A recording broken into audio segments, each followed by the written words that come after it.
నమస్తే అండి. నమస్తే అండి. మీ పేరండి? సౌజన్య. మేడం, విజయవాడ తూర్పు నియోజకవర్గం నుంచి వైసీపీ నుంచి దేవినేని అవినాష్ గారు, టీడీపీ నుంచి గద్దె రామ్మోహన్ రావు గారు పోటీ చేస్తున్నారు. ఎవరిని గెలిపించుకుంటారు ఏంటి? మేము అవినాష్ని తప్పకుండా గెలిపించుకుంటామండి. ఎందుకంటే అవినాష్ చేసిన అభివృద్ధి చాలా సూపర్గా ఉంది. అంటే ఎలాంటి అభివృద్ధి కార్యక్రమాలు చేశారు ఏంటి? ప్రతిదీ చేశాడు. మాకైతే మా ఏరియాలో డ్రైనేజ్ సిస్టమ్ కానీ, వాటర్ సిస్టమ్ కానీ, రోడ్లు కానీ బాగా వేశాడు. తర్వాత రిటర్నింగ్ వాల్ కట్టాడా. విజయవాడలో చాలా బాగా చేశాడండి. అన్ని చోట్ల మాకు తెలియదు కానీ మా విజయవాడలో తప్పకుండా అవినాష్ గెలుస్తాడు. మేము గెలిపిస్తాం. ఎందుకని అంత నమ్మకం చెప్తున్నారు గెలిపించుకుంటామని? అంత చక్కగా తనకి ఇంకా ఏ పదవి లేకుండానే ఇన్ని కోట్లతో ఇంత అన్ని అభివృద్ధి పనులు చేశాడు. ఇంకా గెలిస్తే ఇంకా బాగా చేస్తాడు. తర్వాత పిలిస్తే పలికేలా ఉంటాడు.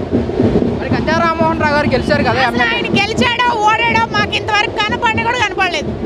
మేము విజయవాడలో ఒక 15 years నుంచి ఈ ఏరియాలోనే ఉంటున్నాను. నేను వచ్చి నాకు మనిషి కూడా కనపడలేదు కనీసం. మరి గద్దె రామ్మోహన్ రావు గారు 2 సార్లు పోటీ చేసి గెలిచారు. సీనియర్ దేవినేని అవినాష్ గారు జూనియర్. ఎలా ఉండబోతుంది? తను కేవలం వాళ్ళ కాన్స్టిట్యున్సీని బట్టి అలా గెలుస్తున్నాడు కానీ మామూలుగా చేసింది అయితే మాకైతే కనపడలేదు. దేవినేని అవినాష్ గారు మీ సమస్య ఉందని దేవినేని అవినాష్ గారి దగ్గరికి వెళ్తే మీరు సమస్య ఉందని వెళ్తే వితిన్ 1 day 2 days మాకు క్లియర్ చేస్తాడు. తప్పకుండా చేస్తాడు. దేవినేని అవినాష్ గారు తూర్పు నియోజకవర్గానికి ఎందుకు కావాలంటే మీరేం చెప్తారు? ఎందుకు